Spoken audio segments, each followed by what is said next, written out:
Hello, it's Paddington Bear here, beaming at you live from darkest Peru. Obviously, I'm not Paddington, I've just got my duffel coat on. And again, it's... wow.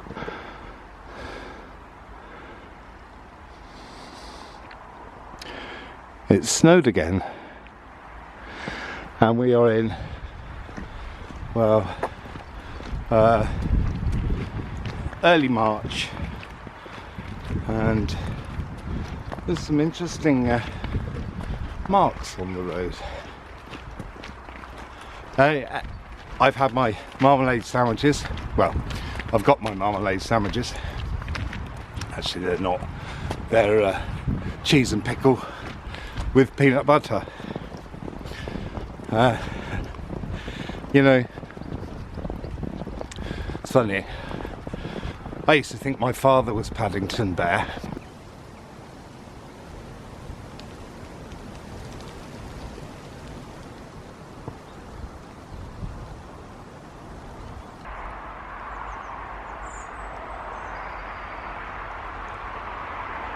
No, I didn't really.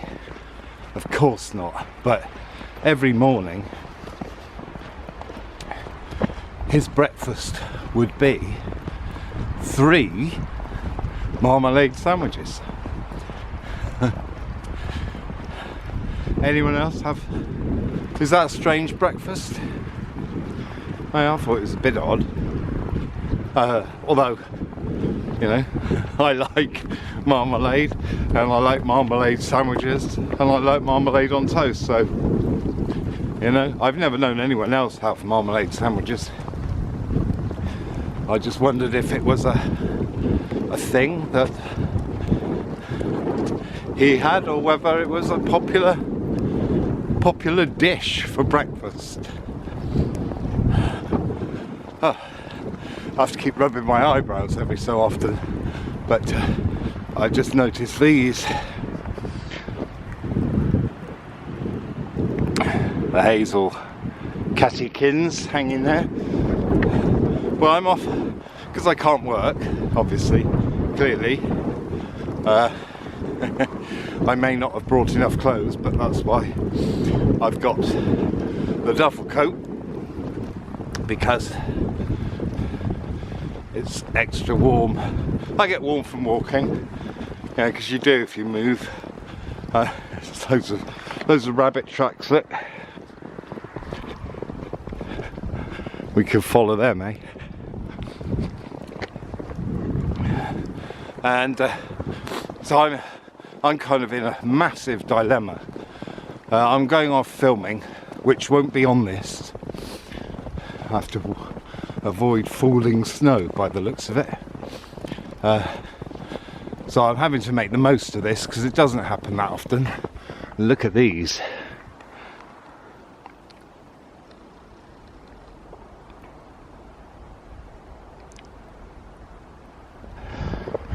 And it looks like, well, because it's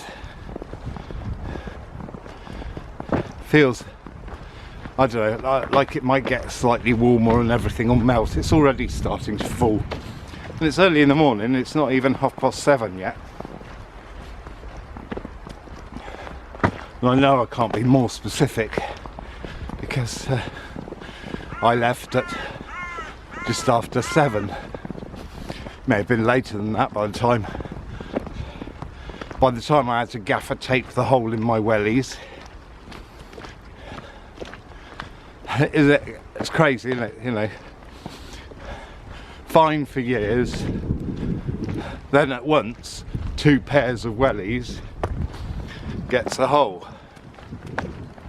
Actually, I think one might have already had a hole, and I was just leaving them on standby as a spare pair and forgot. So along this bit I'm liable to be talking because it's not particularly interesting, although it's a lot nicer with the snow, but it goes on for about a mile. This is an old coach road. which I've filmed before a number of times, and I normally talk to camera because any other way I'm usually powering along this bit just to get to the good bits. I know I should be enjoying where I am at the moment, which I am, but I know compared with where I need to go, this is in the wind, so I've still got blizzard. It's quite well packed, isn't it? It's quite thick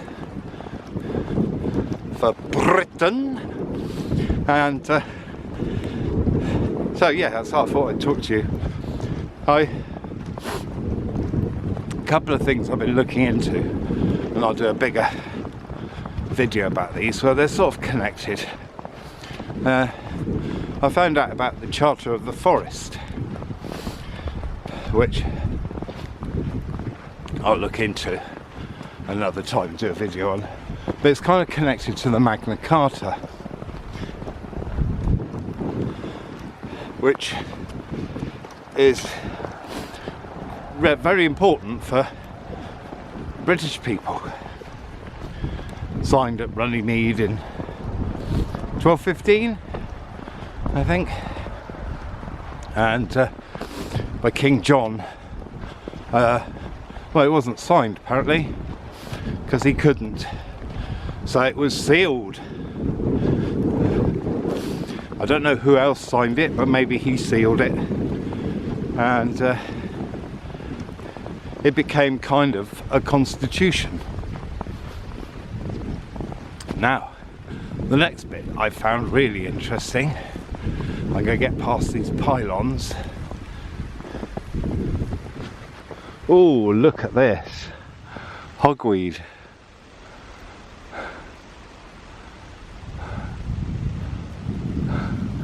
The juxtapose hogweed and pylons, the beauty of nature and the horribleness of man. Okay, so join me past this horrible bit. It is a cell tower as well. There's a lovely wooded valley, isn't it? Lovely. Wooded hill, and no feeling in my fingers.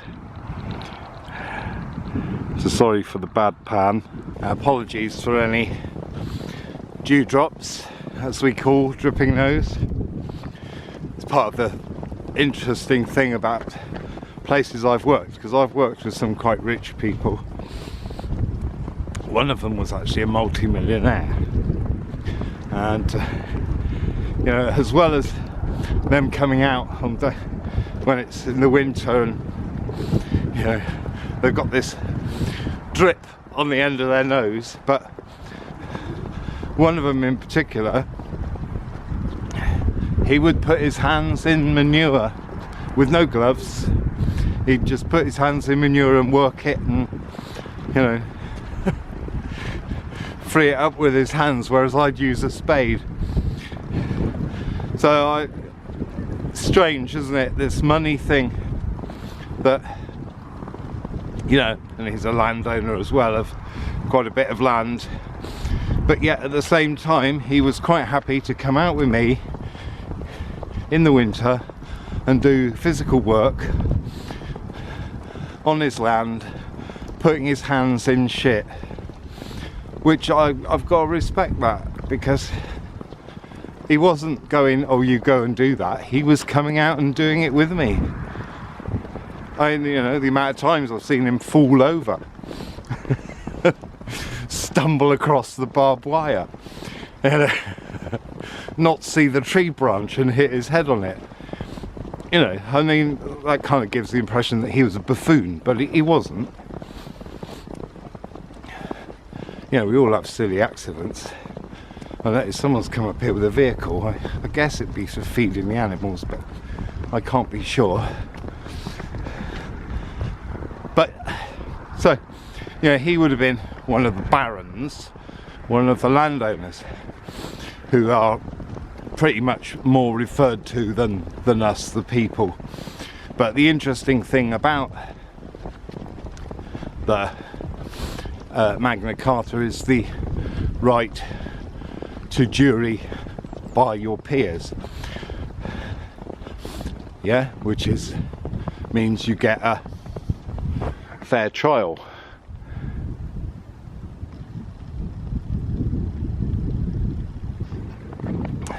And the jury are your peers. But what I also found interesting, and what I've never been able to work out before, is the difference between lawful, non-lawful, legal and illegal. The difference between lawful and legal. And that is, and it's quite easy, lawful relates to the Magna Carta and also what is right, whereas legal refers to legislation drawn up by governments. And because, and this is really important, certainly for people in the UK, and maybe of interest to anyone else around the world, but what's important about this is because it happened before Parliament and governments were even invented, it means it's there first, yeah? I can't think of what the word is, which means it can't be got rid of, which is why fighting for your rights, and not just for parties, is a very important thing. Or standing for them, not saying no, dissent even. So, which means that, you know, the government can't get rid of it. They can't suddenly change it. But if no one knows, they might try to. If no one knows about these things or is aware that this is your right, you know, if no one is aware, they might try and do that. I wouldn't ever trust a government. The ways they do things, any.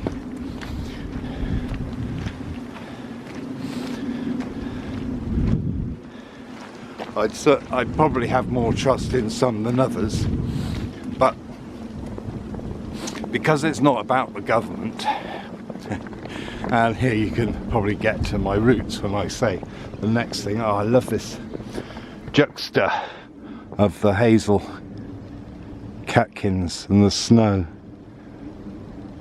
It's a bit yellow and brown today.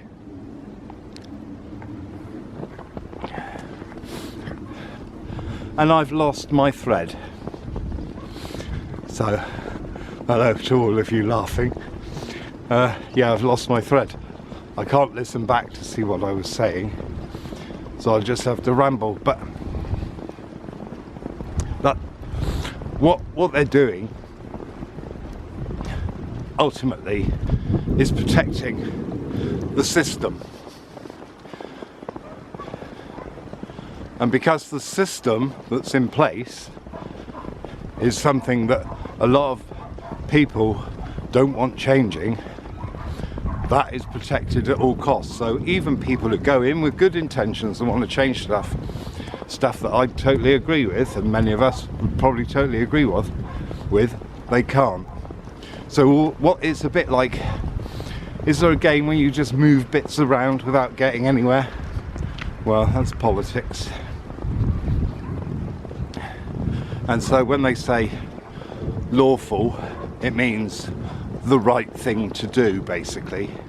Well, that's how I understand it. I could be wrong, but I think that's a better way of living life, isn't it? What is the right thing to do, rather than the law is an ass, and who made up this legislation and why. And there's where we've just come from.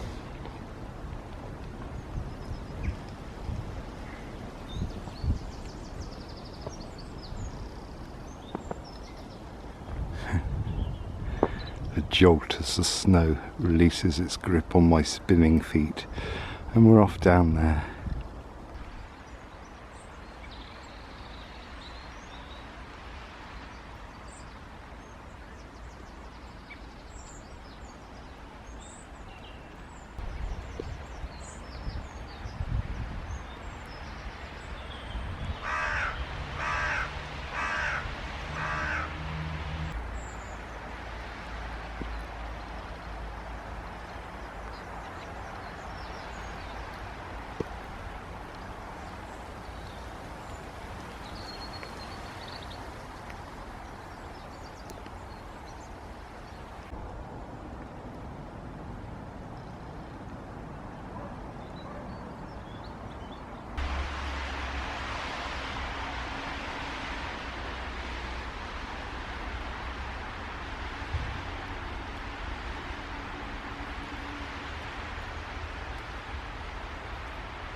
Thanks for watching.